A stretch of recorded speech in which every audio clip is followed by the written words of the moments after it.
Hi, Lucia. Let's take a look at your new set here, pie chart. The pie chart, which is measured in percentage, illustrates the distribution of preferences from German students in 2017 across 7 different school subjects. You name them, fine. Overall, from the entire educational program, physical education was the most popular, while IT was the least favorite subject. Fine. To begin with, in terms of the most popular academic subjects, 4 of 7 subjects added together counted for more than 80% and no less than 18% each, with physical education being the most favored at 22%, followed closely by history with just a difference of 0.5%. A difference of only 1.4 can be seen between those who like mathematics and physics with 19.5 and 18.1 respectively. Okay. So let me see. More than 80, I like that. No less than 18, good. Okay, fine. Good. All right, and then that's fine. No, it's good. I liked it. I was a little concerned that you used this twice, but I think you might have been doing that for cohesion. So it's fine. By contrast, biology, geography, and information technology altogether accounted for less than a fifth uh, of the total student. Accounted for less than a fifth from the total of students' preferred subject. All right, there's something happening with the language here. This whole thing for me is awkward. The rest of it is fine, but this phrase here is strange.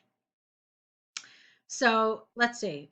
Biology, geography, and information technology altogether accounted for less than a fifth of the total preferred subjects. Maybe that would have been good, or accounted for less than a fifth.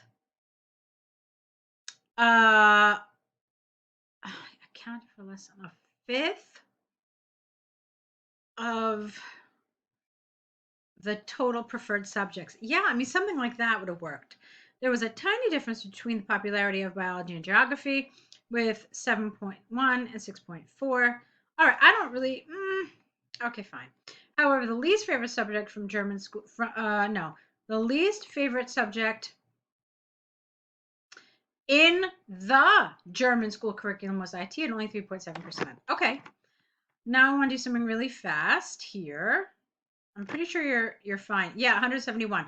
No, I thought you did a really nice job. I thought the language was really was good, high level. You did some really nice things in extending this. This is one of the harder ones to do because there's just so little data to work with. You did a really good job of extending it. There were a couple of places that were a little awkward. Those are the things that I want you to work on, but on the whole, I thought you did a good job. Let's take a look at online communication. Experts from inside and outside the business community have debated whether the increase of online meetings has a negative or positive impact. This essay will discuss both sides using examples from the UK National Workforce Agency and the National Health Service to demonstrate points and support arguments. Okay, this is good, but not particularly helpful. It's asking you a very direct question, and you didn't answer it. You just told us that you're going to talk about both sides, but we don't have an answer.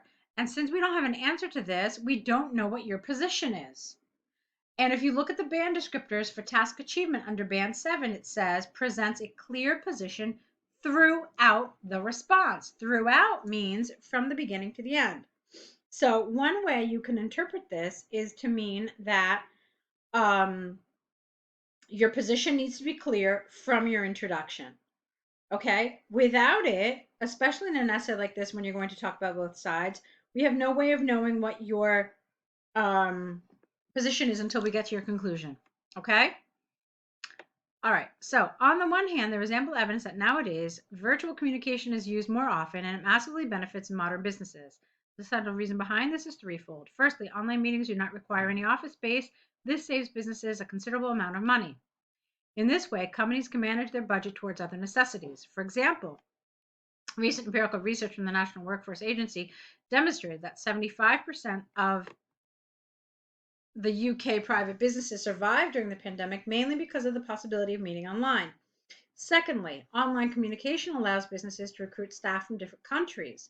This allows companies to recruit the best suited individuals from all around the world and are not limited to the local talent pool, and individuals can look further from home for opportunities. Good. It must not be forgotten that since lockdown happened all around the world, more businesses created totally remote jobs. Thirdly, virtual meetings can be easily recorded. I want something more than a comma here. I want an and or something else. And you wrote benefiting. Okay, let's do it differently.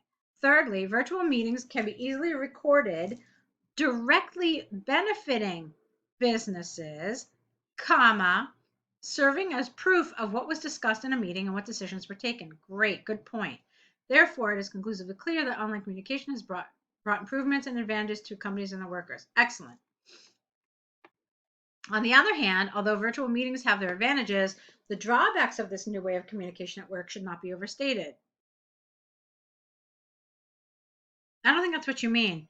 The drawbacks of this new way of communication cannot be overstated, not should not be overstated. This is largely because having meetings online, no, grammar. This is largely because when having meetings online, people rely on technology. Okay? Sometimes poor internet connection together with technical issues create a barrier to effective communication. Another disadvantage of online communication is that a part of nonverbal communication, which is body language, can be missed. Through virtual communication, people can just listen to the voice and see the face. Again, a comma is not enough. You need an and. And sometimes what is communicated can be misunderstood or misinterpreted. Consistent with this line of thinking is that people can be easily distracted while they're online meetings. It is more likely to answer text messages or sort out some personal issues while individuals are virtually present at a meeting rather than in a face-to-face one. For instance, recent studies from the NHS showed that 20% of the information discussed over the weekly staff meetings between 2019 and 2022 had to be repeated, while just 5% of the information was repeated before 2019 when the entire staff met in person once a week. Consequently, it is possible to state beyond doubt that online communication has some drawbacks, such as entirely relying on technology, sometimes misunderstanding, and pseudo-listening. Excellent. From the arguments and examples given, it is clear that in spite of some drawbacks, online communication has become invaluable for today's businesses, and the pros are greater than the cons. Cost savings are greater than online technical issues, as this can be fixed. Okay, so you wrote 493 words. That's almost twice what the recommended minimum is. So that begs the question, how long did this take you to write? All right, remember, you're only really allotted around 40 minutes for this. Your paragraphs were enormous, and I really think that you could have limited them to 2 points each. Like, I loved this point about virtual meetings, and I think that's totally correct. I do think that maybe you could have left out one of these two, especially since they were kind of similar. You said they don't require office space, and this says they could recruit around the world. Just pick one of them, okay? Because it was really long. It was a very long paragraph. And the same thing here.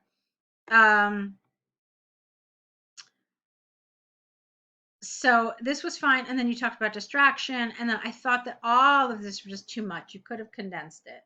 So while it's really very fully developed, again, if it took you under 40 minutes, then fantastic, leave it. But if it took you more than 40 minutes, you really need to cut down. You shouldn't have more than 2 main ideas per paragraph. So don't feel like you absolutely have to. It's better to have fewer ideas and just develop them fully rather than just having like a ton of ideas and running out of time. Okay? So that's the first thing. The second thing is again, I didn't know what your position was until the end of the essay. And let me tell you another problem. What we typically do, and what a lot of IELTS tutors, myself included, recommend is to put the paragraph that you support at the bottom. So in other words, in the first body paragraph, you talk about the idea you don't support. And in the second body paragraph, you talk about the idea you do support. So it's kind of like the way we structure arguments, and it's the way we structure even a lot of sentences that have contrast. We say, while I do believe this, on the whole, I think this. Okay, so that's kind of the way your essay should be structured as well.